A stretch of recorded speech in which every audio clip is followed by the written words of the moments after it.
Welcome to the Sarah O'Connell Show with me, today's guest, Ivo Graham. And me, today's host, Sarah O'Connell. Always the host. It's always the same host, but it's always a different guest. And today, that's me. It's very true, although some do come back.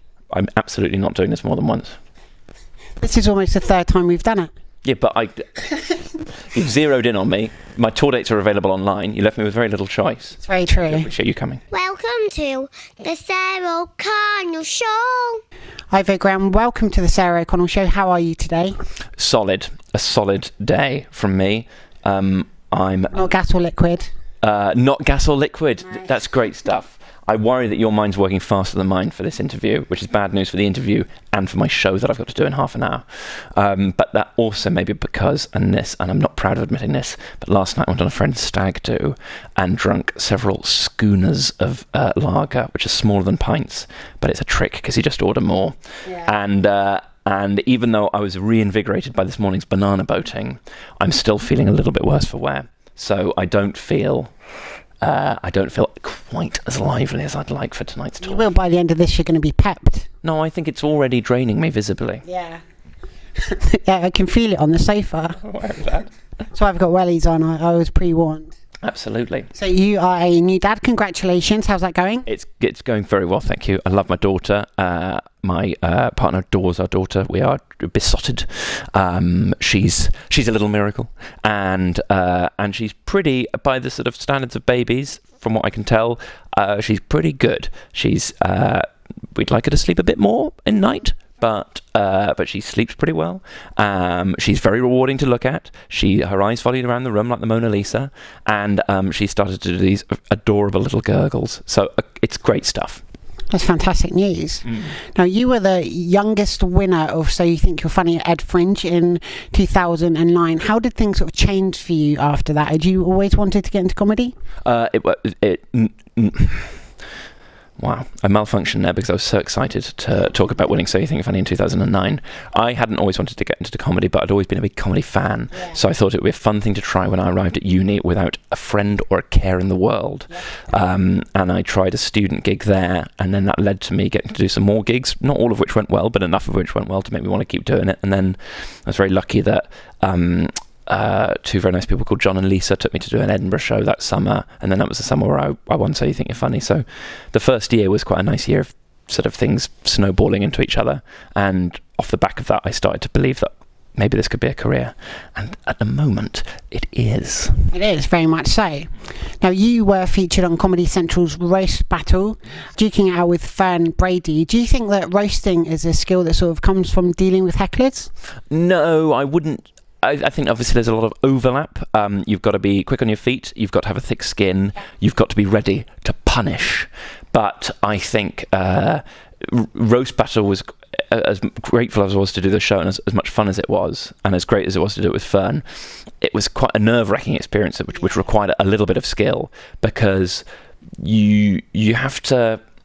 You have to give the crowd what they want, blood, but you also have to be quite respectful of your friend and of the format, and also you've entered into this knowingly, so there's the sense that you've got to justify that. Whereas if someone heckles you in a show, the momentum is with you. They've been rude, they've knocked you off course, so you can sort of get away with saying any old abusive rubbish to them, and most people will be on your side.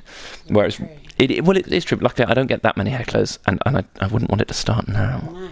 Oh no, not mid-interview. I mean, what the hell? No, please, they should be getting drinks at the bar and taking their seats. Yeah. So if you could roast anyone else, either verbally or literally, who would it be? Oh, I don't really know, to be honest. I suppose I don't know. Gandhi would be good, I think. Yep. I'd be interested to see what his comebacks would be, and I think it would give me a real sort of underdog vibe. So, obviously, if Comedy Central are able to sort that, that'd be absolutely excellent. Yeah. Ben Kingsley perhaps could do that. Yes, in an emergency, it would be Ben Kingsley as Gandhi, but the dream scenario would be the great man himself, except no imitators. Exactly. Now, you've, of course, been on Live at the Apollo. A lot of people that I speak to on this show, it's kind of one of their career goals. Do you get more nervous when you're about to do a TV gig as opposed to sort of just a normal live audience that isn't filmed? Of course, Sarah. Yeah. Of course. That makes complete sense. I was very nervous before Live at the Apollo. Yeah.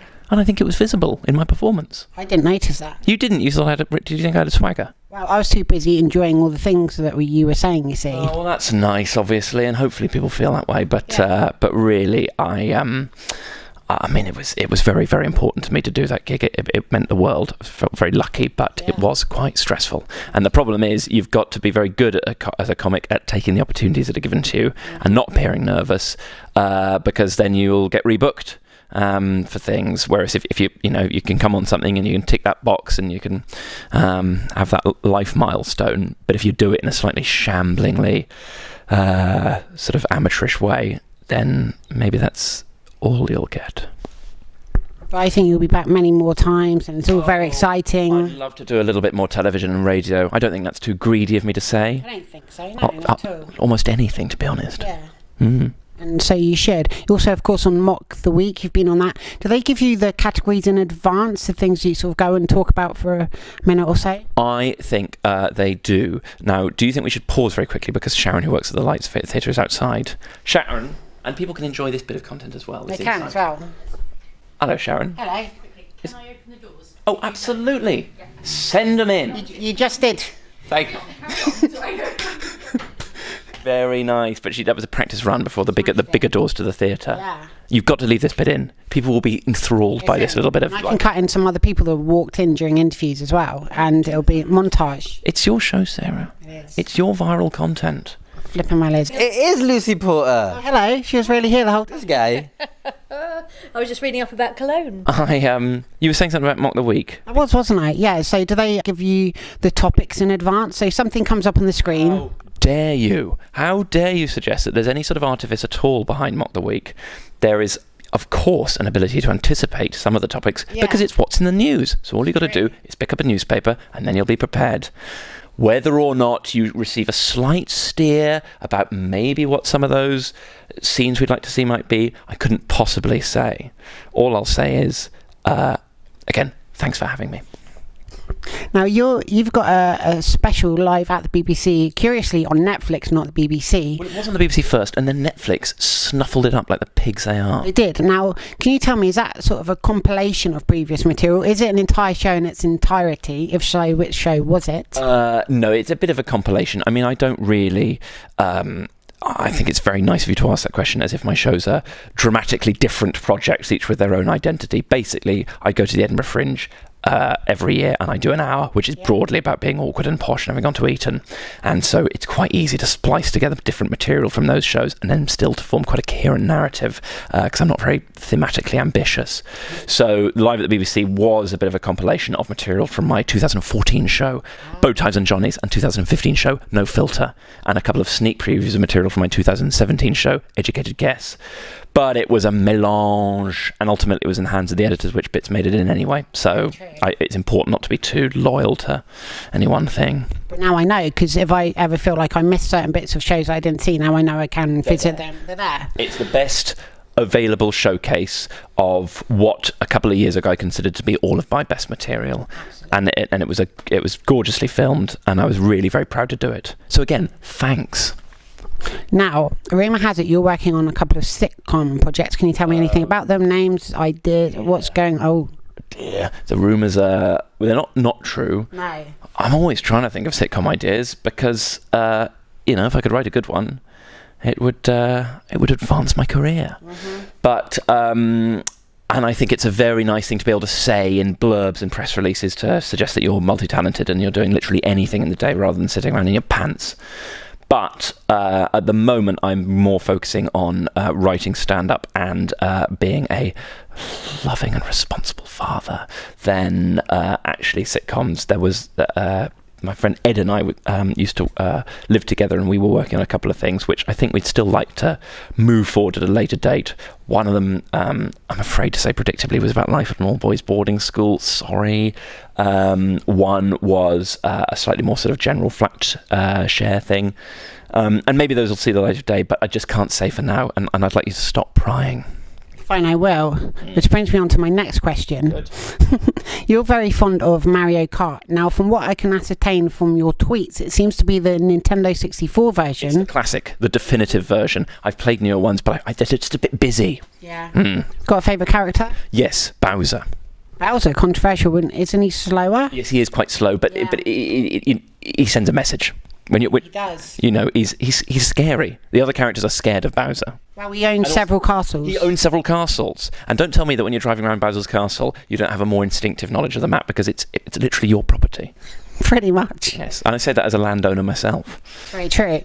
Now, your current show, the one I'm looking forward to enjoying today, it's called Motion Sickness. The doors have been opened. It's starting in a matter of minutes. Fantastic. Now, can you tell me, do the seats move around a bit? What's the motion sickness bit about? That's a very nice wordplay, Sarah, and I wish that were the case, but the venues just won't accommodate that kind of thing. Oh. It's too much faff, and I'd have to turn up early as well, and I can't be bothered with that, to be honest. So no, it's more. I'm afraid it's more just about the theme of moving through one's life, and broadly being excited about those changes, but also finding them at times a little bit anxious-making. Mm-hmm. So that's the theme of the show, but I'm afraid the audiences do stay in the same seats throughout. You're welcome to move yourself, of course. A bit of a shuffle. I don't need to say there'll be a few empty seats in Andover, and you can just pop into one of them. Just recline across the lot of them. I don't want to do myself down. I think we've sold a decent amount. It's very busy out there. People are getting drinks. There's an energy in the room. If there's energy in the foyer, there's going to be energy in the theatre, you'd hope. They're all off their face on Starburst already. I mean, that's fine, Yeah. but I've grown a bit tired of Starburst in recent years, to be honest. You tried Opal Fruits? They're the same, but they're about 30 years older packets. Yes, I'd love to discover a packet of Opal fruits down the back of a sofa in my parents' house and remember the 90s, a simpler time. Delicious and nutritious. Now, your next show, which I understand is going to Edinburgh Fringe 2019. Same year, every year the same pattern, back to the Fringe, try again.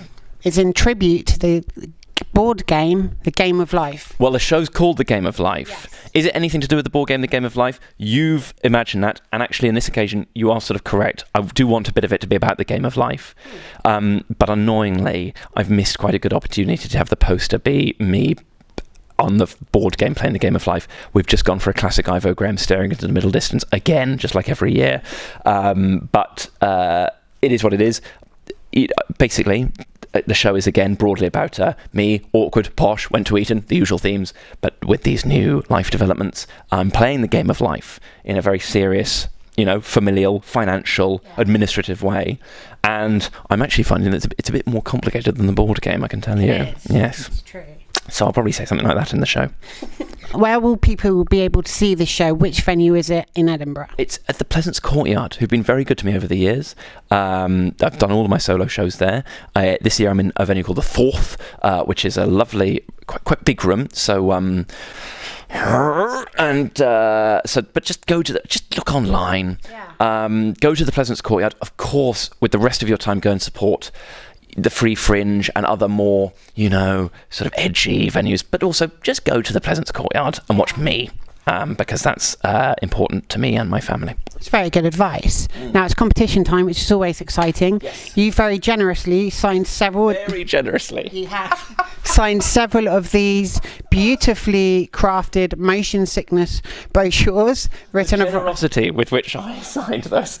I must have taken all of 20 seconds on writing my name on those. But you're smiling the whole time, and the love has transferred to the page quite literally. Well, not in the picture. It's a bloody frown in the picture. Sorry. Oh, yeah. But you can turn that frown upside down literally just by doing that. More people had your imagination. I know. So what's going to Can you happen? imagine? I don't know what would happen though. Very good stuff. So, in order to win one of these lovely brochures, all you need to do, this is for Motion Sickness, tell me the name of Ivo Graham's brand new show coming to Edinburgh Fringe and to theatres across the land 2019. Just write in the comments below. It shouldn't be hard. We've said it already. We have. We talked about it for quite some time. At length. If you can't remember, you haven't been paying attention to the interview, and you've been doing something probably on your phone while watching it. You haven't been locking in. Yeah, exactly. And you should go back, revisit the whole thing, and really helps me too if you do that. Start from the beginning. Does that get you more views if we'll go back to the beginning? I guess, I don't know. I don't really understand the internet. It's very complicated. So write the name of the show in the comments, and then maybe you'll win one of these flyers, you lucky I have a thing. number of them. How is that going to happen? What, you're going to post them to them? Yeah. I'll get one of those don't bend envelope thingers. Fair enough. I'm thinking about the overheads. Yeah. Stamp, yes. Someone's used the post before. I won't put addresses on them. I'll just send them out and see who gets them. That's exactly it. So the whole competition's a bit of a waste of time, to be honest. But do write the name of the show. You will win. Someone will win things. Now, finally, have you got any messages for your fans and people watching the Sarah O'Connell show around the world? No, obviously not. No, why would you? No, I've provided a hefty amount of content already, and I'm not going to do any more. Luxurious amount. It's almost like a Lord of the Rings trilogy or 22 Avengers movies, this is. I've watched Lord of the Rings. I haven't watched The Adventures because it just seems like a load of nonsense. It's based on a true story, largely. Oh, I don't care. My shows are based on a true story. The Game of Life. Write it in the comments. Exactly. Well, Ivor Graham, thank you so much for your time. It's been a pleasure talking to you. Thank you very much, Sarah. And you know what? I will say something. Yeah. People like you watching interviews with comedians online are the backbone of this industry. So I appreciate the time you've taken to watch this. I appreciate the time that you've taken to come with your equipment to Andover to interview me. And you know what? I've put in a bloody shift as well. It's been incredible. Thank you to everybody watching at home. Be sure to share, subscribe, leave lots of lovely comments. Be sure to enter the competition. And I'll see you all again soon for another episode of the Sarah O'Connell Show. Bye. Bye.